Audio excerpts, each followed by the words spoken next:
Hi everyone, it's Kim Vanderlee here, and I am announcing the launch of my YouTube channel, Kim Vanderlee Voice. It's dropping today, April 29th, 2024. So why Kim Vanderlee Voice? Incidentally, over the past 4 years, I've really found my voice, and I haven't been shy about using it. I've been having conversations with family, friends, random strangers all over the world to talk about what's in my head, what's on my heart, what gives my life purpose. I want to hear how other people feel, what's important to them, what gives their life purpose. I'm really quite tickled that I finally found my voice, and I have so many of you to thank for that. Those of you who were in community with me and supported me. The problem was, for so many years, I suffered under the weight of not feeling like I was good enough, having low self-esteem, but that's gone. Now I have my voice, and it's going to be really hard to shut me up. Let me tell you about the content of my channel, Kim Vanderlee Voice. I'm from Canada, but I am currently in Nairobi, Kenya, and I've been traveling through Africa for the past 6 months. One of my absolute favorite things to do is to talk to people. And so I've been approaching random strangers in random countries and asking them, hey, will you have a conversation with me? And so far, everybody has said yes. I've explored really interesting cultures. I've learned a lot about community, belonging, identity here in Africa.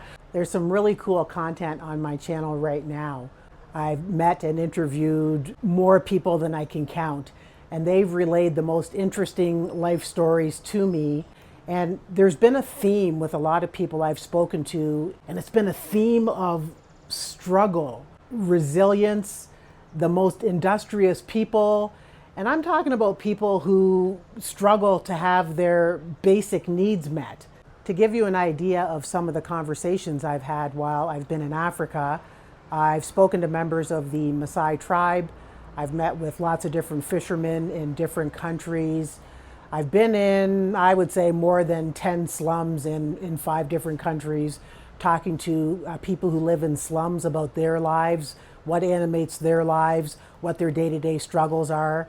I've also started doing this really cool thing because I want to know what you're thinking.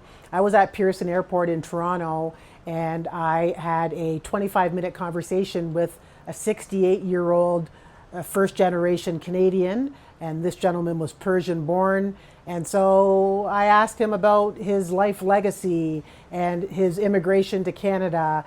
When I was in the Netherlands, I had a conversation with a 95-year-old man. That guy, he could have talked for hours and I could have listened for hours.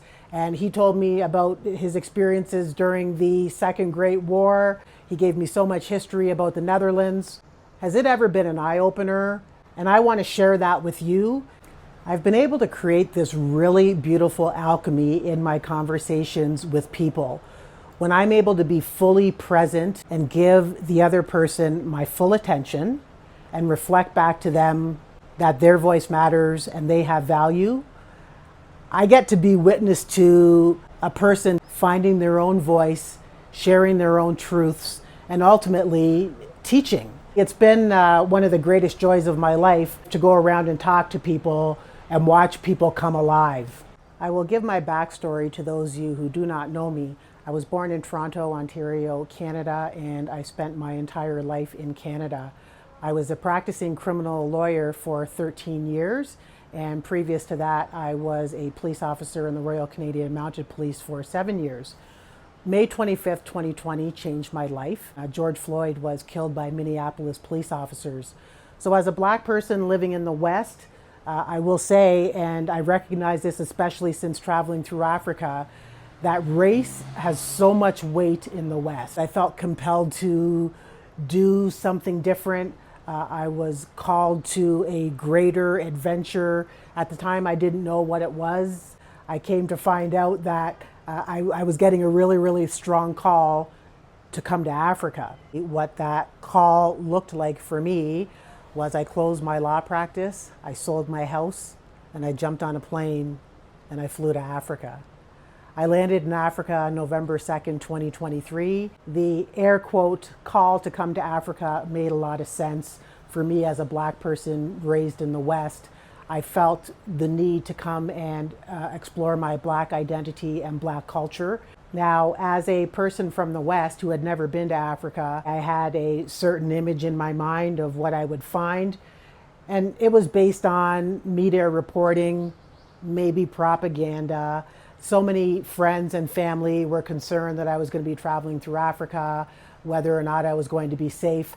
So I don't know how I knew this on some intuitive level, that I was going to be okay and I was going to be safe. And I had in mind, as I set out on my travels, that I was going to vlog and report back and try to show a different side of Africa. So what did I come to find when I got to Africa? The most kind, generous, and loving people. Thank you so much to all of the people who I've met in all of the countries who have opened your hearts, have opened your homes to me in some cases. Some of you I would even call family, and I've made so many friends along the way. And the stories that you've told, using your voices, you've changed my life. And what I've been able to do is bring your stories to the people that I know, and they've reported back to me that what you have shared has changed their lives as well. The people I've spoken to, the voices that have shared with me, have taught me lessons of inestimable value, and I'm going to share them with you on Kim Vanderlee Voice. What I've learned is, like, wow, was I ever born into privilege being a person from Canada? I have a greater measure of humility.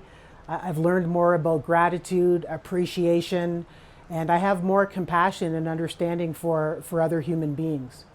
Another beautiful lesson I've learned in Africa: Africa does community, inclusion, and belonging really, really well. And I contrast that with what I call an epidemic of exclusion that I come from in the West. Those of you who have been following me on Facebook, thank you very much for your support, for engaging with me and providing feedback. Folks have discussed with me how moved they've been by the conversations that I've had. Thank you, and I'm counting on your support. Please follow me over to Kim Vanderlee Voice. All voices matter, and the diversity of people and how they live is beyond fascinating. I'm going to continue bringing as many voices to you as I can here on Kim Vanderlee Voice. Please like, subscribe, and share.